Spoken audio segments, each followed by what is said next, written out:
আমার দিয়ে পাস্তা বানানোর জন্য আমার নানি আর আমার আম্মা এমনি আমার রাস্তা থেকে বেঁধে নিয়ে এসে, সরো এত করবে না, বেঁধে নিয়ে এসো, আমার মান সম্মান আছে না একটা, বন্ধুকের সামনে বেঁধে নিয়ে এসো। এখন আমি দেখাবো ম্যাজিক, যেটাই ধরবো ওইটাই কাট করা হয়ে যাবে, ওইটাই রান্না করা হয়ে যাবে, ম্যাজিক ম্যাজিক সব ম্যাজিক। এখন আমি চুলায় একটা কড়াই বসাই, ওটাতে ক্রিমি টাইপের কিছু একটা করবো পাস্তা বানানোর জন্য। আর এইটা বানানোর জন্য আমাকে খেলার মাঠের থেকে ধরে নিয়ে এসে, তো কোনো কথা নানির লগে আর কথাই করতাম না, নানি এটা করছে, নানি আমার এমনি মাঠ থেকে ধরে নিয়ে যেতে পারছে। এখন আমি এক কাপ দুধ দিয়ে দেবো, আর এর আগে আমি একটু ময়দা আর ঘি গরম করে নিয়েছি, মানে ঘির ভিতরে ময়দা ভেজে নিয়েছি।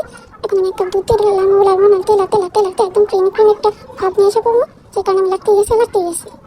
আর এটা কিন্তু আমি দেখতে ছোটো মানুষ হলে আমি বহুত কাজ করি, আমার মা নানিরা অনেক কাজ শিখাই দিই, করে দিই, যদিও এটা নানির থেকে কপি করা রেসিপি, তারপরও আমি তো রান্না করছি।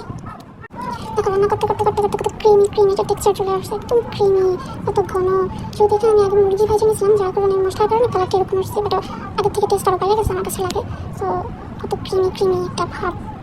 তারপরে এখানে আমি রসুন, পেঁয়াজ, তারপর মরিচ, কাঁচা মরিচ, শুকনো মরিচ সব দিছি। এখন এটা আমি ভাজা ভাজা করবো, ভাজা ভাজা করে এটাকে চিলি সস বানাবো। সো এখানে আমি ভাজা ভাজা ভাজা ভাজা করতেছি, একদম কড়া ভাজা করবো এখানে আমি। তারপর এর ভিতরে একটু টমেটো সস অ্যান্ড কিছু মশলাপাতি অ্যাড করছি, মানে থেকে জিজ্ঞাসা করে করে এখানে কিছু মশলাপাতি দেওয়ার পর এটাকে এমন করে লাগতে লাগতে লাগতে লাগতে মিক্সড করে একটু পানি দিয়ে দিলাম, যাতে করে সিদ্ধ হয়ে যায়। দেন মানে এটাকে আবার mix mix mix mix mix করলাম।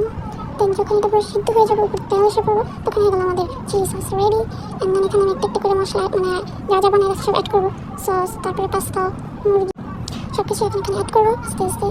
সো এই যে সব কিছু অ্যাড করা শেষ আমার, উপর থেকে আমি গাজরের মটরশুঁটি দিয়ে দেবো জাস্ট একটু দেখার জন্য, বাট টেস্টটা আসলে মজা ছিল, একটু মিষ্টি মিষ্টি লাগছে গাজর আর ফুটফুটি দেওয়ার কারণে।